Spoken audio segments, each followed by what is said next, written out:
9월 둘째 주는 저희 교회에게 특별한 날입니다. 교회의 생일입니다. 창립 47주년이 됩니다. 하나님께서 저희 교회를 복음 위에 세워주셨습니다. 그리고 주신 복을 세어보는 특별한 날이 생일날입니다.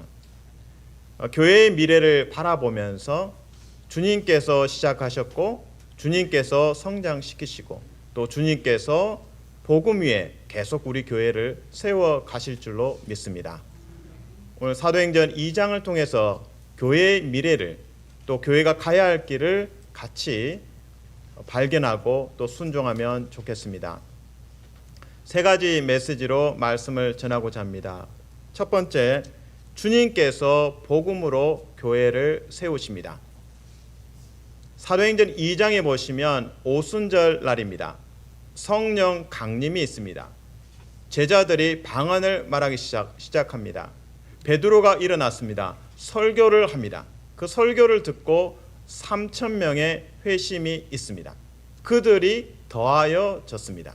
그래서 예루살렘 교회가 탄생합니다. 사도행전 2장 47절입니다. 하나님을 찬미하며 또 온 백성에게 칭송을 받으니 주께서 구원받는 사람을 날마다 더하게 하시니라. 베드로가 설교하고 나서 3,000명이 더하여졌더라. 그러면 어이구, 베드로가 설교를 잘했나 보다 라고 오해할 수 있죠. 근데 사도행전 2장 마지막 절 47절에서 주께서 구원받는 사람을 더하게 하셨다고 이야기합니다. 3,000명이 더하여지고 그리고 이후에도 구원받는 사람들이 교회에 더하여지는 것은 누가 하신 일이라고요? 예수 그리스도께서 하신 일입니다. 이처럼 교회는 예수 그리스도께서 세우십니다. 우리는 때로 베드로의 탁월함, 한 사람의 탁월함과 헌신에 초점을 맞출 때가 있습니다. 물론 창립 멤버들의 수고에 대해서 우리가 칭찬하고 격려하는 것은 마땅합니다. 그러나 교회가 세워지는 것은 누구누구의 노력이 아니라 하나님께서 하시는 일입니다. 하나님의 능력과 하나님의 계획하심과 하나님의 선하신 능력 위에 세워집니다. 우리는 교회의 미래를 바라볼 때 우리의 생각과 우리의 경험을 의지하지 않고 하나님의 능력과 하나님의 섭리 가운데 맡겨드리는 복된 성도 되시기를 주님의 이름으로 축복합니다. 아멘. 두 번째 메시지입니다. 베드로가 교회 복음을 설교합니다. 오순절날 베드로가 일어나서 설교할 때 그 내용을 살펴보면 참 복음적이다라고 느낄 수가 있습니다. 복음이 무엇일까? 베드로의 설교를 가만히 들여다보면 복음의 핵심 요소들을 다 담아내고 있습니다. 우선적으로 베드로가 설교했던 내용들을 한번 읽어드리겠습니다. 사도행전 2장 32절, 이 예수를 하나님이 살리신지라. 이 일에 우리가 증인이로다. 사도행전 2장 36절, 그런즉 이스라엘 온 집은 확실히 알지니 너희가 십자가에 못 박은 이 예수를 하나님이 주와 그리스도가 되게 하셨느니라 하니라. 38절, 베드로가 이르되 너희가 회개하여 각각 예수 그리스도의 이름으로 세례를 받고 죄사함을 받으라. 그리하면 성령의 선물을 받으리니. 다시 한번 제가 방금 읽었던 사도행전 2장 32절, 36절, 38절을 곱씹어 봅니다. 특별히 2장 32절 역순으로 마지막 절부터 봅니다. 예수 그리스도의 이름으로 세례를 받고 죄사함을 받으라. 복음에는 뭐가 있다고요? 죄 사함이 있습니다. 복음에는 죄 사함이 있습니다. 하나님과의 관계가 깨어지고 그 죄로 인해서 하나님과 관계가 멀어졌습니다. 그 죄를 해결할 방법이 우리에게는 없습니다. 오직 예수 그리스도의 십자가를 통해서만 죄사함이 있음을 믿으시기를 주님의 이름으로 축복합니다. 아멘. 복음에는 죄사함이 있습니다. 두 번째, 그리스도의 죽으심이 있습니다. 36절입니다. 2장 36절. 유대인들이 십자가에 예수님을 못 박았습니다. 그래서 하나님께서 예수님을 주와 그리스도가 되게 하셨습니다. 복음의 두 번째는 그리스도께서 우리 죄를 대신하여 죽으셨습니다. 복음의 첫 번째는 죄사함입니다. 그 죄사함을 위해서 주님께서 무엇을 하셨는가? 십자가에서 대신 죽으셨습니다. 그리고 세 번째는 부활입니다. 사도행전 2장 32절입니다. 이 예수를 하나님이 살리신지라. 부활이죠. 하나님이 예수 그리스도를 죽음에서 살리신지라. 그리고 우리가 해야 할, 성도가 해야 할 사명이 담겨져 있습니다. 우리의 사명은 무엇입니까? 32절에 부활의 증인입니다. 이처럼 복음 안에는 지금 베드로가 설교한 메시지에는 복음이 담겨져 있습니다. 첫 번째는 죄사함, 두 번째는 죄사함을 위해서 그리스도께서 죽으셨습니다. 세 번째, 그리스도께서 살아나셨습니다. 하나님께서 아들을 살려내셨습니다. 그리고 우리의 역할이 있습니다. 부활의 증인으로 서는 것입니다. 이처럼 베드로는 복음을 설교했고 복음에 반응하는 영혼들이 더하여지고 3,000명이 더하여지고 교회가 탄생합니다. 복음을 설교할 때, 복음이 선포될 때 교회가 세워지는 줄 믿으시기를 주님의 이름으로 축복합니다. 아멘. 그러면 우리는 하나님께서 특별히 선택한 베드로가 복음을 전하는구나, 그것은 베드로의 일이야 라고 오해할 수 있습니다. 복음을 전하는 일은 모든 그리스도인이 담당해야 할 사명입니다. 구체적으로 고린도 후서에 보시면 5장 17절 18절에 그런즉 누구든지 그리스도 안에 있으면 새로운 피조물이라. 누구든지 그리스도로 말미암아 새로운 피조물이 되었다고 말합니다. 보라, 새 것이 되었도다. 그러면 우리는 질문하게 됩니다. 새 것이 되었는데 새 것으로 만드신 목적이 무엇입니까? 그런즉 누구든지 그리스도 안에 있으면 새로운 피조물이라. 이전 것은 지나갔으니 할렐루야, 과거를 소각시켜 주셨습니다. 지워주셨습니다. 이전 것은 지나갔으니 보라, 새 것이 되었도다. 목적이 뭘까요? 그 다음 절에 화평케 하는 직분을 주셨다고 말씀하십니다. 화평케 하는 직분 무엇입니까? 복음을 전하게 하셨다고 말씀하십니다. 고린도후서 5장 17절 18절을 읽어드립니다. 그런즉 누구든지 그리스도 안에 있으면 새로운 피조물이라. 이전 것은 지나갔으니 보라, 새 것이 되었도다. 모든 것이 하나님께로서 났으며 그가 그리스도로 말미암아 우리를 자기와 화목하게 하시고 또 우리에게 화목하게 하는 직분을 주셨으니. 죄의 장벽 때문에 우리와 하나님 사이에는 대화할 수도 없고 만날 수도 없었습니다. 그러나 그리스도께서 십자가에 대신 죽으심으로 그 장벽이, 죄의 장벽이 무너졌습니다. 이제 우리는 하나님과 화목하게 되었습니다. 그 화목함을, 죄사함을 받은 자로서 화목하게 하는 직분을 전하게 하셨습니다. 그 대상이 누구라고요? 그런즉 누구든지 everybody 그리스도 안에 있으면 새로운 피조물이라. 이전 것은 지나갔으니 보라 새 것이 되었도다. 화평케 하는 직분을 감당하는, 복음을 전파하는 베드로처럼 말씀을 선포하고 복음을 전파해서 교회가 세워지는 복됨이 있기를 주님의 이름으로 축복합니다. 아멘.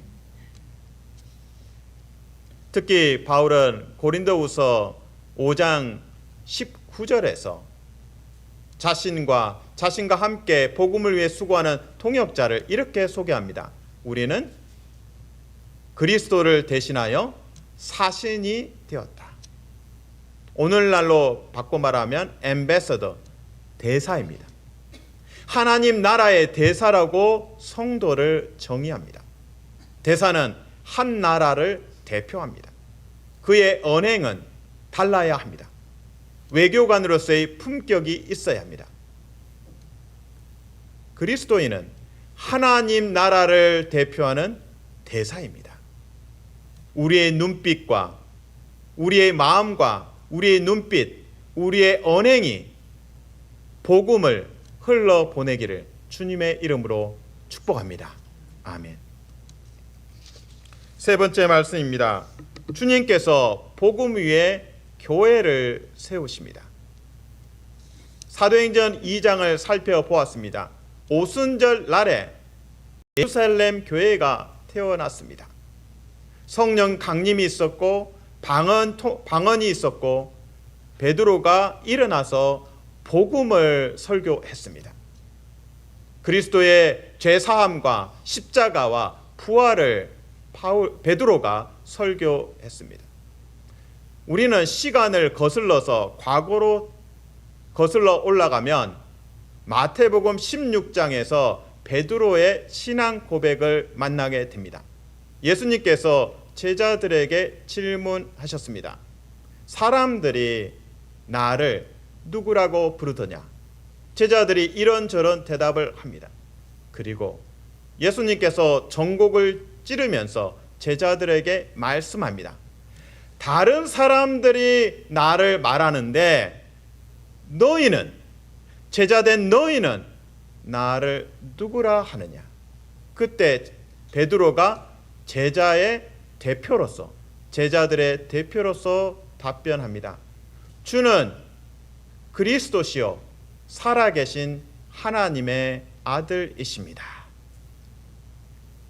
이 답변을 듣고 예수님께서 베드로를 칭찬하시며 이것은 베드로의 지혜가 아니라 하나님의 지혜이며 하나님의 계시라고 말씀합니다.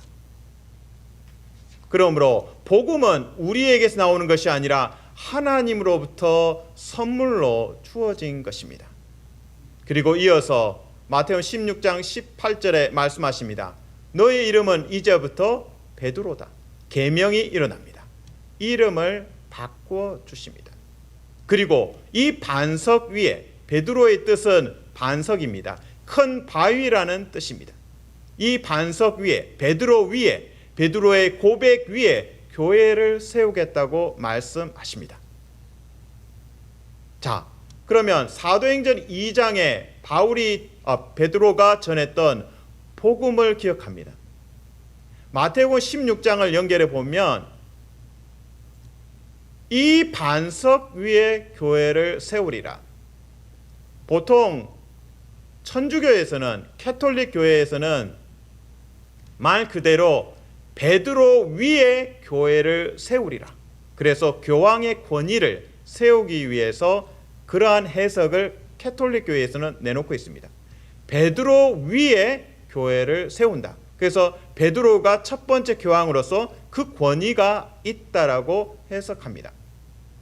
개신교, 우리와 같은 개신교에서는 이 반석이 베드로의 신앙 고백이다.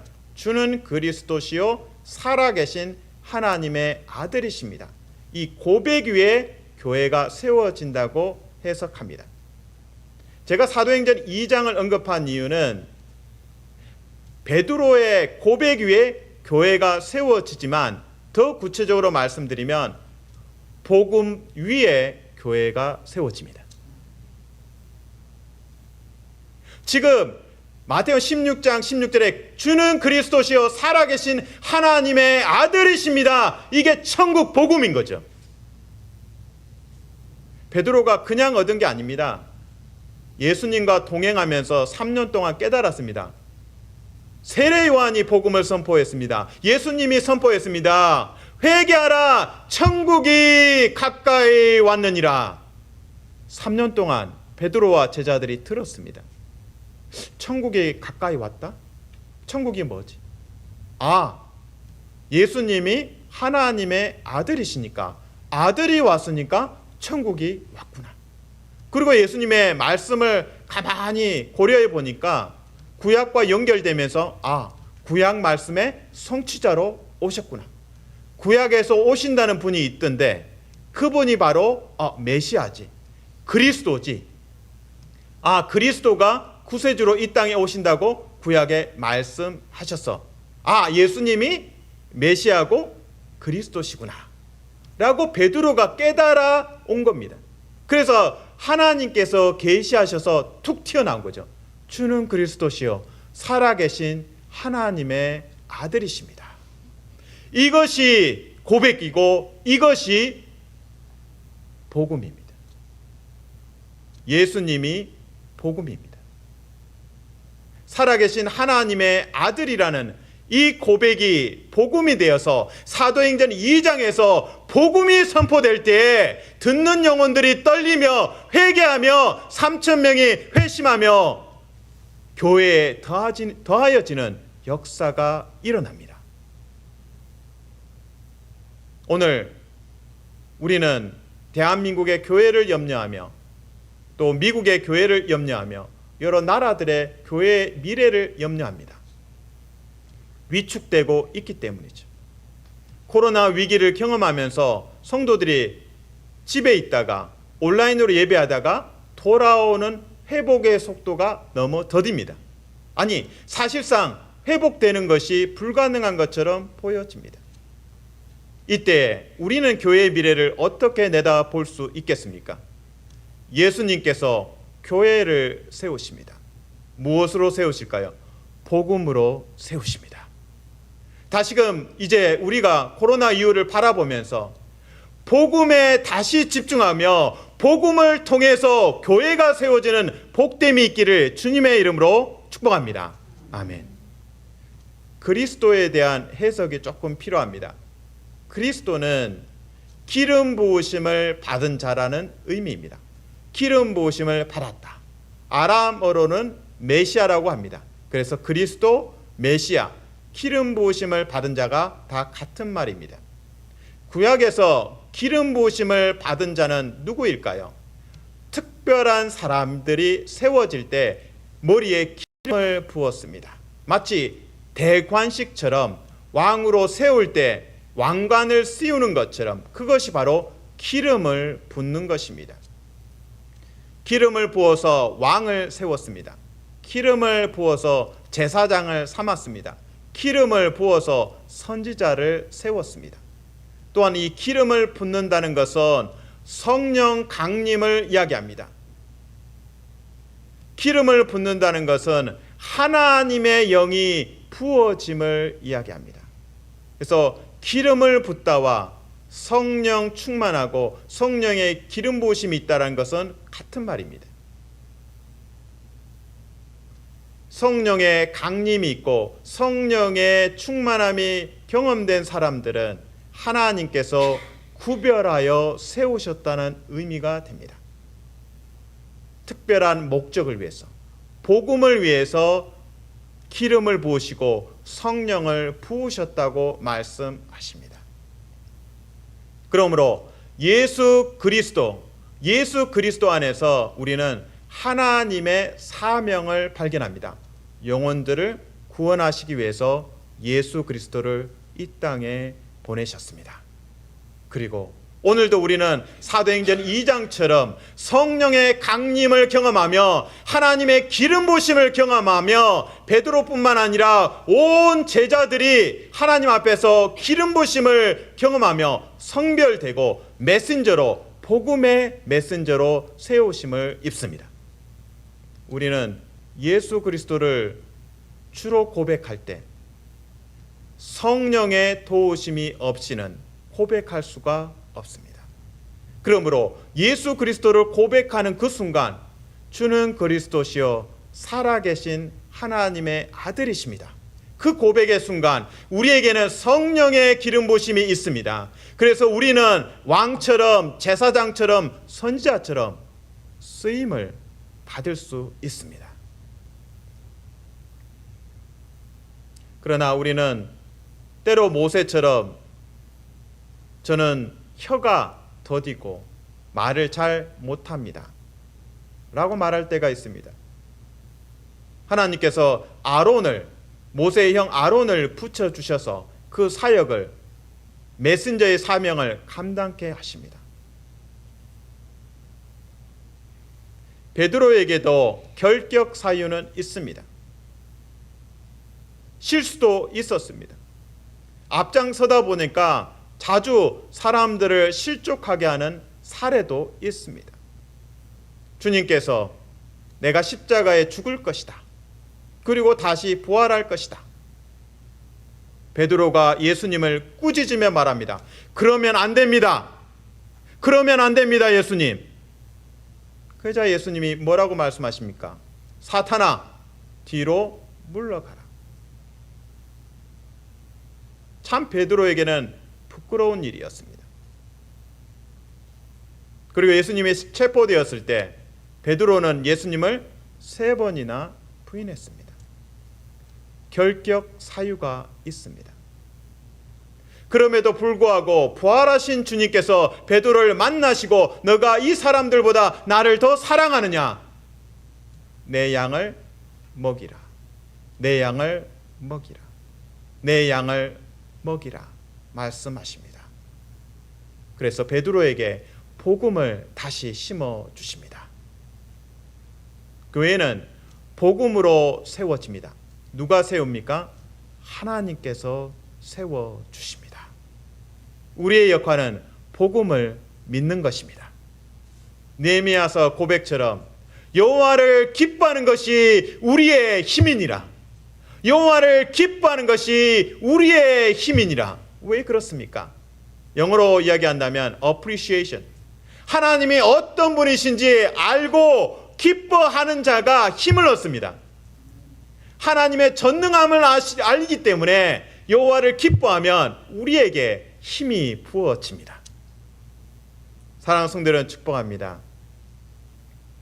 교회의 미래를 내다보며 현실은 걸림돌이 많고 많은 도전들이 놓여 있습니다. 그러나 사도행전 2장을 주목하고 또 마태복음 16장을 통해서 우리는 고백합니다. 예수 그리스도께서 교회를 세우십니다. 복음 위에 교회를 세우십니다. 느헤미야의 고백처럼 하나님을 기뻐하는 것이 우리의 힘이니라. 신약시대 우리에게 적용하면 그리스도의 십자가 복음을 기뻐하는 것이 우리의 힘이니라. 복음을 기뻐하는 것이 우리의 힘임을 고백하며 교회가 다시금 하나님의 능력으로 세움받기를 주님의 이름으로 축복합니다.